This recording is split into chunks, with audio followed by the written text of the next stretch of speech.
Good afternoon, good morning. I wanted to welcome everybody for being here today and joining us for our webinar featuring Oracle, de novo, and Gallup. This webinar is going to be about the reintroducing of the Heartland Oracle User Group, where we are going to be driving innovation, collaboration, and reigniting the community in the Heartland area. So I would love for everyone to sit back and enjoy while we have several of our speakers present for you. We're really excited about this opportunity to collaborate on this, and we hope everybody is just as excited. So today, our sponsors and speakers for this webinar and an upcoming in-person event that we plan on doing in April. I am Samantha Whetstone, Vice President of Marketing and Alliances at de novo. We have Lee Eslick-Huff, who is an Oracle Cloud Architect at Gallup. We have Paul Shearer, who is our Chief Technology Officer here at de novo. Mitchell Flynn, who is Vice President of Customer Success at Oracle, and Trevor Jackman, who is a tech lead at Gallup. So we wanted to welcome you all, and we hope you enjoy the webinar. First speaking will be Lee Eslick-Huff. Lee, you can kick it off when you're ready.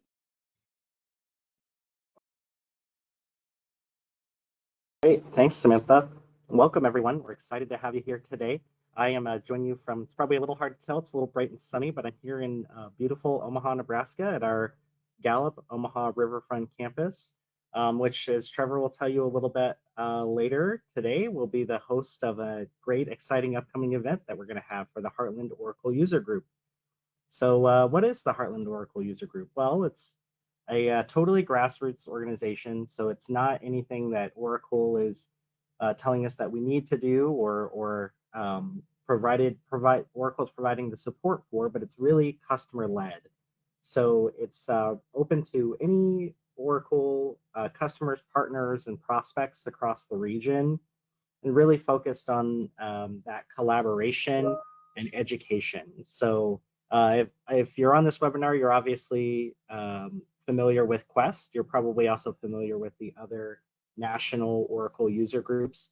And they provide a vital bridge between Oracle as a vendor and partners who are helping us to implement, and then customers that are there, from the beginning through the end of using the software, right? And the user groups really provide that connection between all of those partners in making sure that customers are getting what they need from the software, from the vendors, and getting the education around what's out there, what's coming, what's next. We want to be able to tap into that and provide that at a local level as well. So if you've been around for a while, you probably know that the Heartland Oracle User Group was very active in kind of providing this role prior to COVID. So why are we kind of restarting this now? Why are we kind of getting back into this?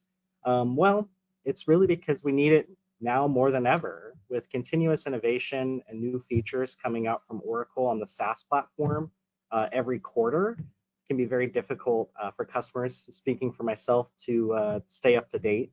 Obviously, with AI changing constantly and rapidly, both within the Oracle product and just as a general trend, and new tools that are coming out to help customers be successful in their transition to cloud, if that's part of your journey, as well as just changing business landscapes. It's just more reason that we need to get together as customers and be able to share stories and be able to have that network of your peers that you can come to and say, hey, what problems are you having? How did you solve them? Have you ever faced this issue that maybe we are experiencing? And we think that we can help provide a place for that. Obviously, the sessions that exist at AI World, as well as at Ascend and other conferences, provide a great backdrop for that. But we know that not everyone can always get out there. So we want to be able to provide a space that's maybe a little bit closer to home, where folks can engage with their peers and neighbors and be able to spark some community around this as well. So, with that in mind, I'm going to pass it over to Paul, and he's going to talk a little bit more about the technology landscape around this.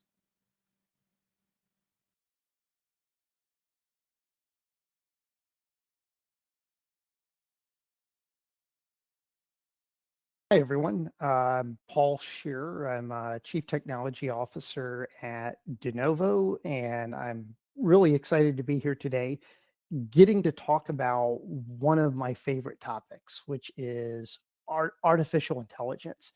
And more specifically, how do you get value, real business value out of AI, specifically generative AI?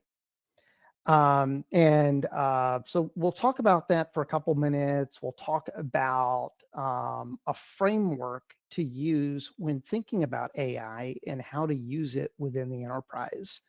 And then probably the biggest thing that I'm really excited about, which is this upcoming in-person user group in April, where we're going to make a request to the larger community to bring your best AI use case.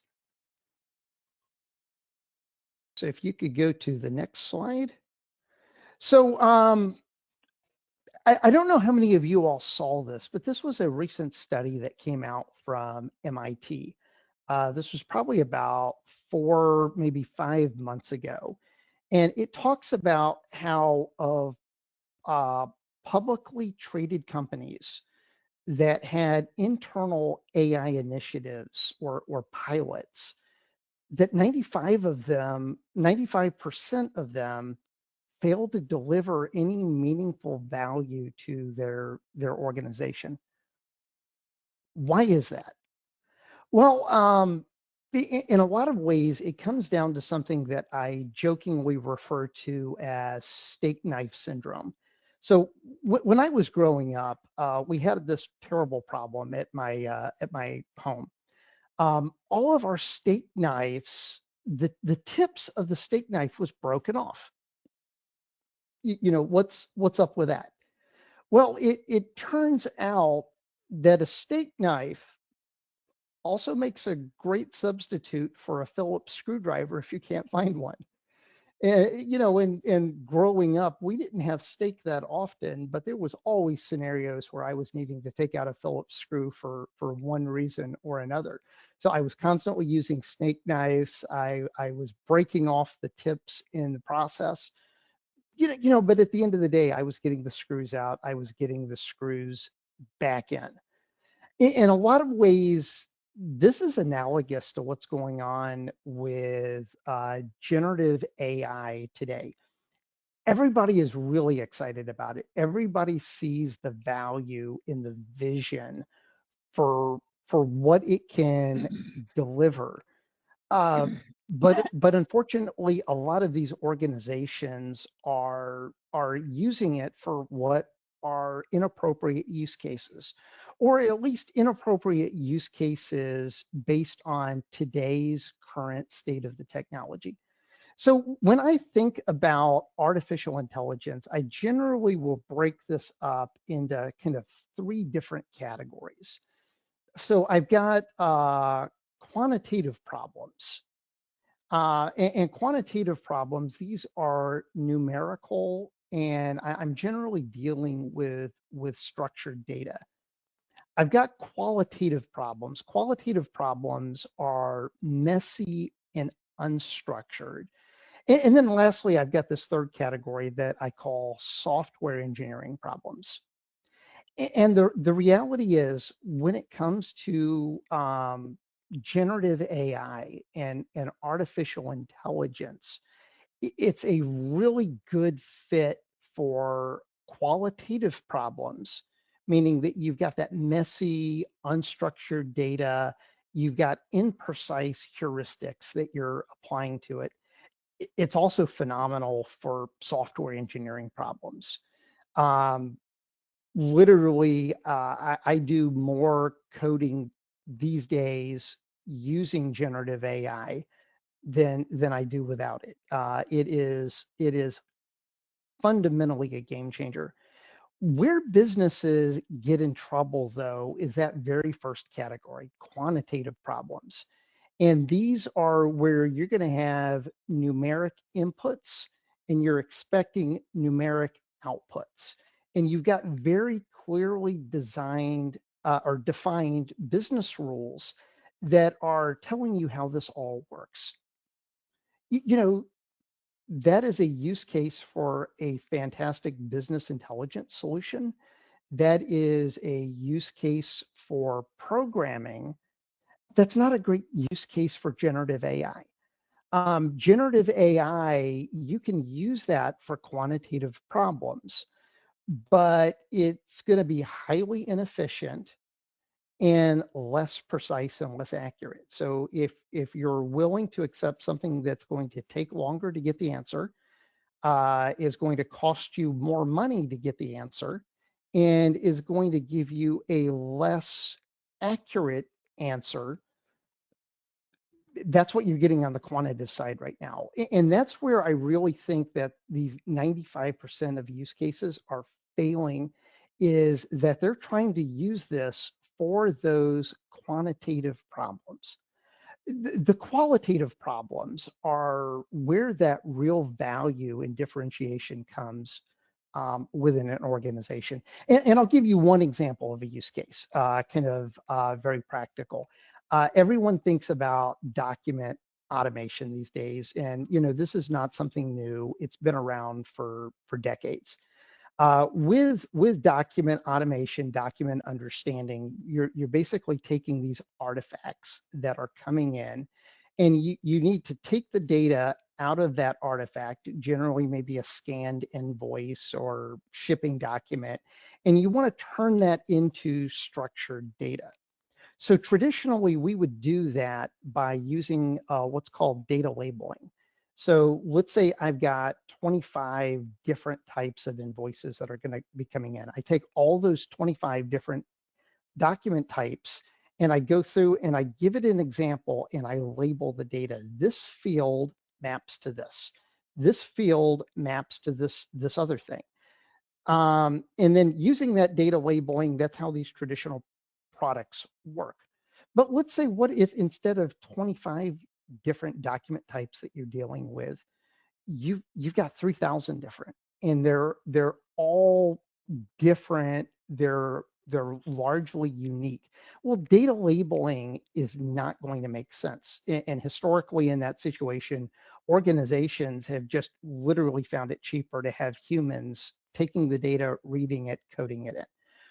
This is a great case for generative AI, because literally you can take the data, feed it in, and you have a prompt telling it, okay, this is the data that I'm looking for. This is the model that I want to put it in. Go figure it out for me. So doing that is a lot more expensive per document than your traditional approach with the data labeling. But if you've got this huge amount of diversity where nothing is standardized, it's great. And then once you get back the data, you can actually run programmatic checks within the data. Like if I add up all of the individual line items, did that match the subtotal? If I apply tax on it, does that? So you're doing these calculations outside of the data it's giving back as a sanity check to make sure that it's good. And if it's good, you just let it flow through the system. So qualitative data, messy, unstructured, but turning that into kind of that structured data. Really good use case for generative AI. And literally, I could probably go on like this for another hour, but we'll save that for the actual conference. Samantha, if you could go to the next slide. So at the conference, where we're going to have this full day session going on, one of the key sessions that we're going to be doing is around artificial intelligence, and specifically these use cases. Focus on what delivers differentiated value for enterprises. Bring your use case.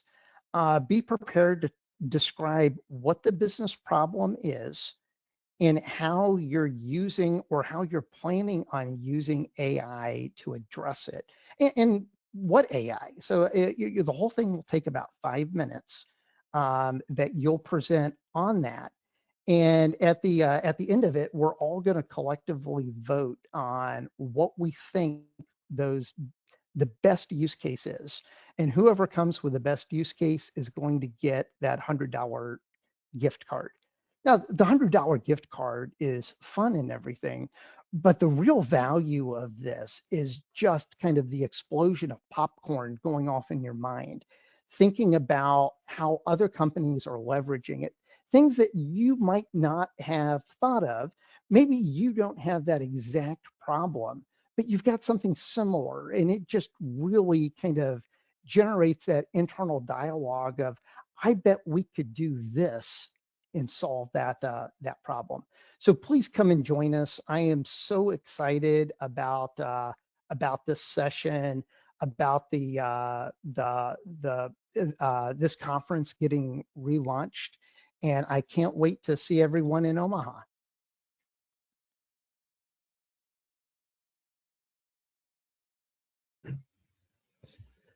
Wonderful. Thank you for that, Paul, and also for Lee for setting the table. My name, everyone, is Mitchell Flynn. I'm a member of this little company you might have heard of called Oracle.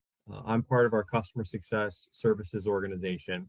And I'm here today to just speak to you on behalf of how much Oracle appreciates our user groups and what the user groups can provide to the members of the Oracle community.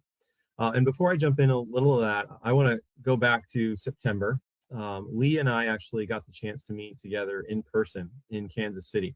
I'm part of a team inside of the customer success organization at Oracle that's built an AI-powered platform to help our applications customers just better leverage the technology. It's called Cloud Success Navigator, and I will be in Omaha specifically to talk about that technology. But it was at that session in Kansas City where, again, where Lee and I got the chance to meet in person, and I got to witness about 40 individuals all coming together from different Oracle backgrounds and applications and technology use cases and companies. And we all came together to talk about this new technology opportunity called Cloud Success Navigator. But what I was able to see in the room is the power of common problems, common potential solutions, the networking opportunity when a member of the same industry can have that sidebar conversation. It can set potentially even some competitive dynamics aside, or as I've gone through and done about another half dozen of these small sessions in Santa Monica and Austin, Texas, and San Francisco a couple times. It's amazing when you can see two individuals, right, both members at a local city organization, city government level, be able to say, we've had these same HCM type problems, right? Our HR business is balancing, issues from a revenue standpoint, right? In the city, in the concept of government, tax revenue, right? And we're trying to balance and be thoughtful with our citizens' money. Or watching higher education, customers connect on the fact that they have a similar objective, right? They want to be able to provide a tremendous experience for staff and faculty, while also making sure that they're really cognizant of the dollars that students are paying for their education. And we as Oracle can provide all of the documentation. We can provide customer testimonials, right? Customers giving us a story and passing it along. But nothing can replace that customer to customer conversation and the benefits that can be provided there. And Lee mentioned this earlier too, right? AI world, some of our regional AI adventure type experiences. We've got a Chicago and New York version of AI world coming up here later this spring. Those are tremendous, right? But those are hosted by Oracle. We're promoting the newest this, that, or the other. We're directing you towards the things that we as a business feel are the next innovation opportunity for you. But these locally sourced, locally hosted, and locally directed opportunities, I can't speak enough about how much I'm excited for you in the Heartland to be able to take advantage of these. And coming down to my slide, and this is just a quick look at geographically some of the user groups that we have in North America. You've got the Oracle HCM user group. You've got Quest, who is helping us host today's webinar. You've got the Oracle, technology user group, and these are the big national entities. But even the way those national entities operate, it's at the local level, right? The SoCal OTUG group, right? The Southeast, OHUG, organization, the opportunity to participate in a regional conference as well as the national conference. But ultimately, these groups even exist in such forms of success because they bring together people who are driving distance from one another, right? The folks that understand just the geographic cultural nuances of their specific climate and business needs, regional needs. And so for us, right, we've been missing this heart of the United States concept for these last 4 or 5 years, as the Heartland user group has been a little dormant. And so we really feel like the missing piece of this kind of tapestry and this puzzle for our regional user groups is the Heartland organization.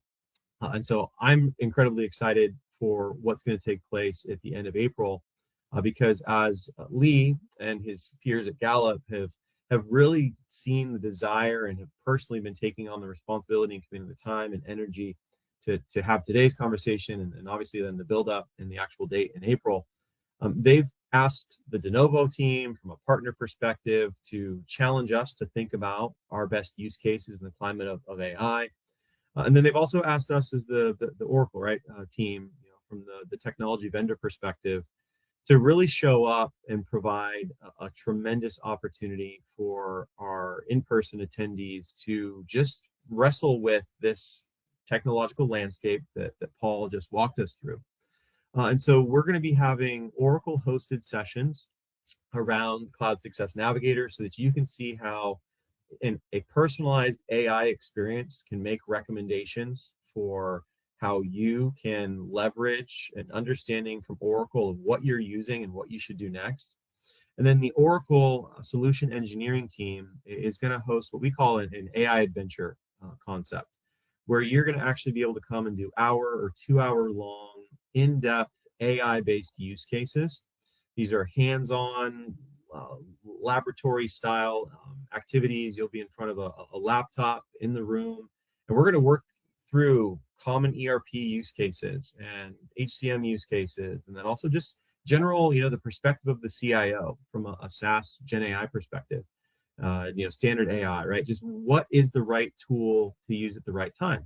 Exactly like Paul was commenting on with his analogy, right, with the steak knife versus the screwdriver with Paul. I know I'm gonna steal that one for sure. And so we want to be able to show up, right, as your technology provider and give you some of that experience. But the rest of the time, right, we just want to be able to help as your vendor, just facilitate and be available for what you need as customers. We are also very excited in those moments, right? I plan to sneak out and listen to some of the customer testimonials. I'm very excited to kind of hear the concept that Paul was referencing of what are those user stories from AI and how are those working and how can we potentially even incorporate that into what we're doing on the customer success services side. But I can't stress enough how amazing an opportunity this is. And again, thank you to Lee, Trevor, Dan, the Gallup team that has really seen and felt this gap, and they're looking to solve that. And thank you on behalf of Oracle to the de novo team as well for just putting the level of effort and energy into this partnership and this experience moving forward. And so I am here to not so shamelessly ask and encourage all of you on the line, if you are even remotely near the heart of our country, within driving distance of Omaha, if you know someone in your personal network, your professional network who could make it there on the 29th of April, absolutely encourage them to be a part of this. And if you're on the line here today and you're part of one of those national organizations, right, absolutely leverage both of those things. The more knowledge, the more collaboration, the more networking you can do in the Oracle community, we know it's going to make it better for, obviously individually yourself, better for your career, as well as the little side benefit of it being good for your business and whoever you work for and represent. So again, I'm excited to get to be with all of you towards the end of April. And again, can't stress enough how much we as Oracle value and appreciate what all of our user groups provide on a regular basis. So I want to hand things over now to Trevor to talk a little bit more about the conference and the day itself and some things we're hoping to get from each of you. And then I believe we have some time for Q&A at the end. So Trevor, over to you.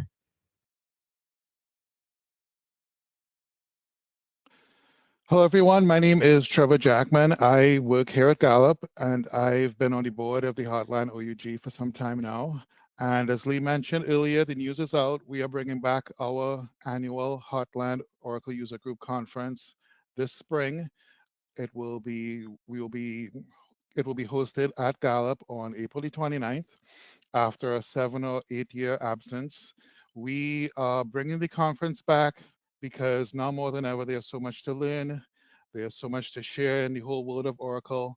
And because things are changing so fast, it's hard to keep up with everything on your own. Like I mentioned, Gallup will be hosting the conference at their conference facilities at Omaha Riverfront in downtown Omaha. And between Gallup's generous hosting and Oracle and de novo covering our expenses for the day, that means that the conference is free to our entire user community in Omaha, in Nebraska, in Iowa, in South Dakota, Missouri, Kansas. Everyone in driving distance or even further is welcome to attend, and we would love to see you there. As Mitchell mentioned, this conference is a huge learning opportunity. We are still working on our agenda, and we are still finalizing the agenda, but we know we will have a keynote speaker from Oracle, and we'll have presentations on Oracle Cloud Infrastructure, on Oracle Fusion, and Oracle AI. We also know that we still have a significant number of people in our community who are Oracle EBS users and JD users, and we are trying to put together presenters on those subjects as well. Our presenters will mostly be from Oracle and from de novo. Other topics we'll cover include Oracle Cloud Success Navigator that Mitchell mentioned a few minutes ago that I didn't even know existed a few months ago. And this is an example of how interacting with other users and being part of the community helps you to learn about things that you could probably read about on your own, but you have to know that they exist to research them. So we'll have presentations on Cloud Success Navigator as well. I personally am most interested in the Oracle AI workshops that Mitchell mentioned. I won't go into them in too much detail, but these Oracle AI adventures are straight from Oracle World this year, and they will be presented by some folks from Oracle. The thing about the workshops, though, is that they're hands-on, they're in person, and we can only accommodate so many people in each room.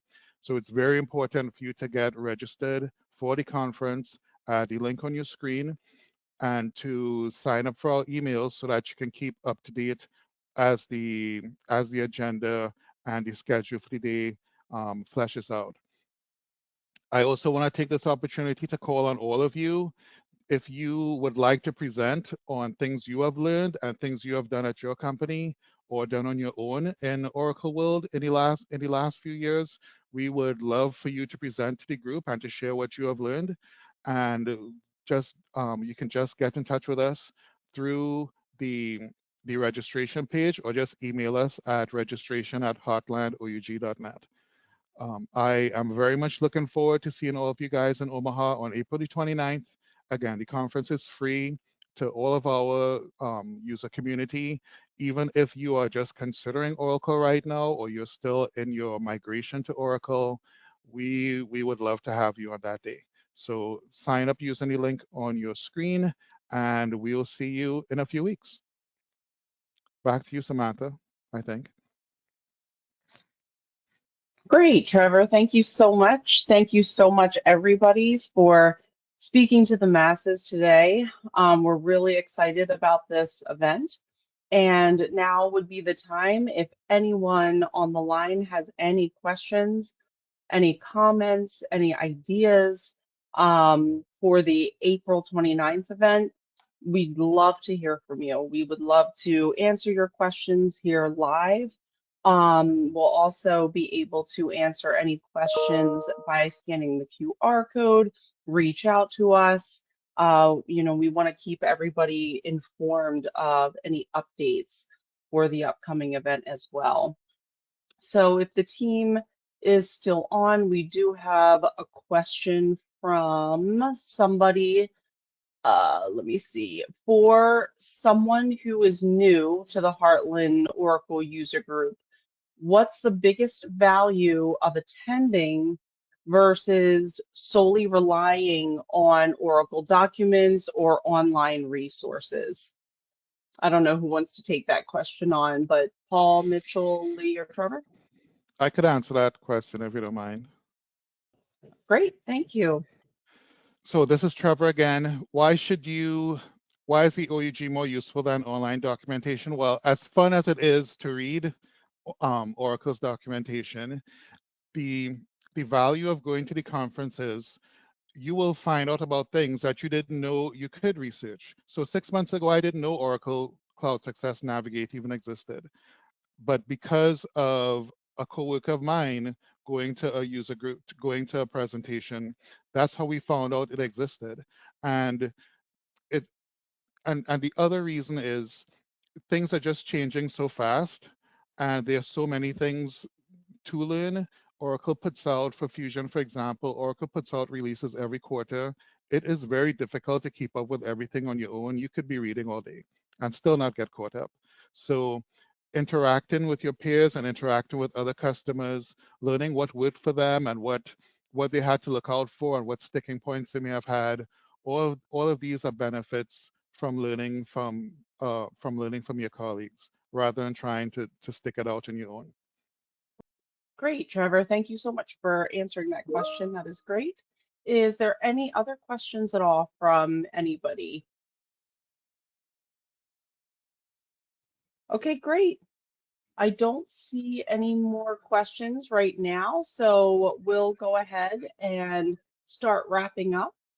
So like we had mentioned throughout the webinar, everyone online, please register today yourself or share this within your networks to secure a spot for the upcoming event in April. It will be on April 29th.